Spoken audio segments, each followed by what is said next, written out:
yung mainit, kasi mahaba yung kasi kung nandito ako sa PSU, ako ay lecturer. Mahilig ako mag-lecture, mga 3 oras.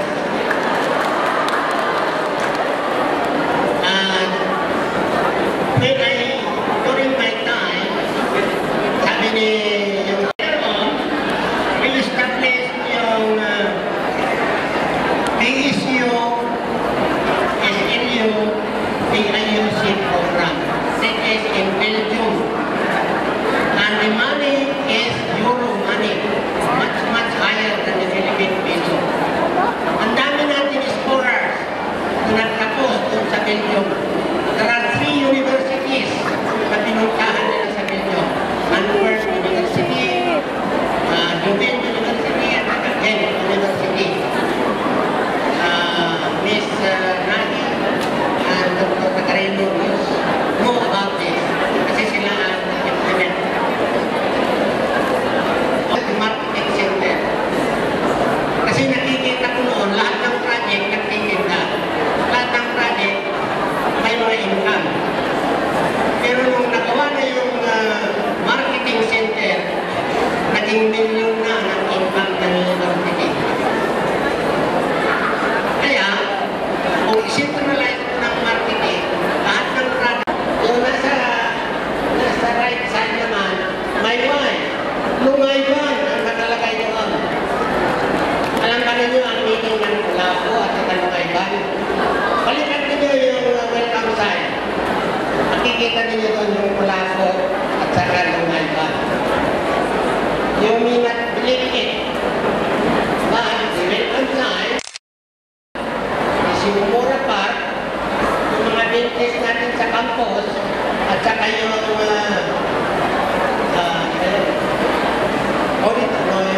ordinaryo was the project of Mrs. Consolacion.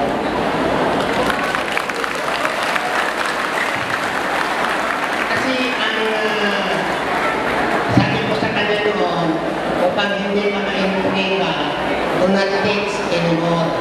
Ang assignment ko, sabi ko sa kanya, beautification and landscaping. So wala kang maka-intriga dyan. So yun ang assignment niya noon. Pero, he was also rewarded because before I retired, we went to Belgium for recycling for 29 days. Imagine that, 29 days, recycling sa Belgium.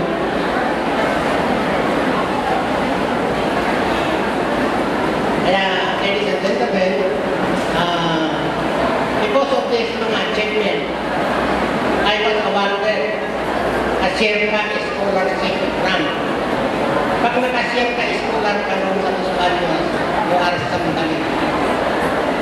Kasi pambihira ang nakukuha sa Sherpa.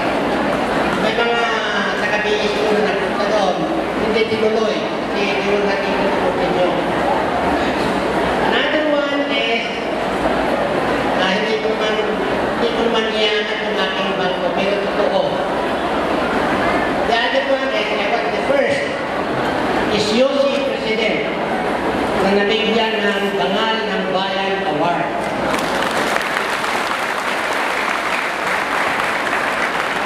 Alam niyo yung Dangal ng Bayan Award, mayroon ng punta dito na background information.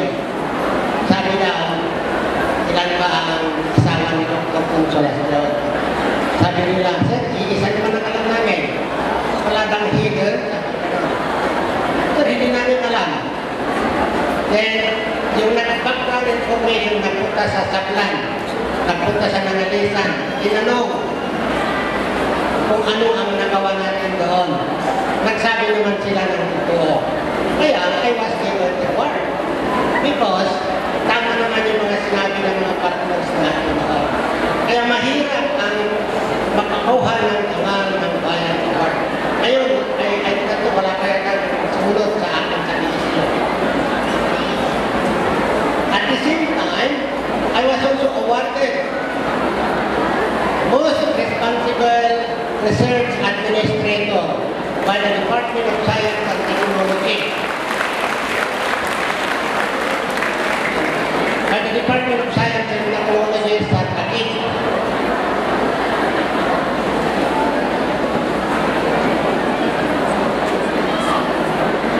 Kaya, ladies and gentlemen, meron pang 2 oras. Before I retired, in 2003, 10 years after, I left more than 35 million for the next president, for the next administration, to implement projects that are in the pipeline. Yung 35 savings ng PHU yun. Pero nung pumasok ako, 10 years before, little more than 1 million ang nakuha ko from the previous administration. And also, in addition to this 35 million, yung second phase ng Belgium project, euro money, mas mataas na sa dollar, na ibigay din sa next administration.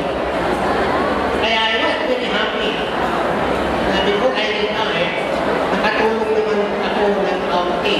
A very insignificant contribution to make university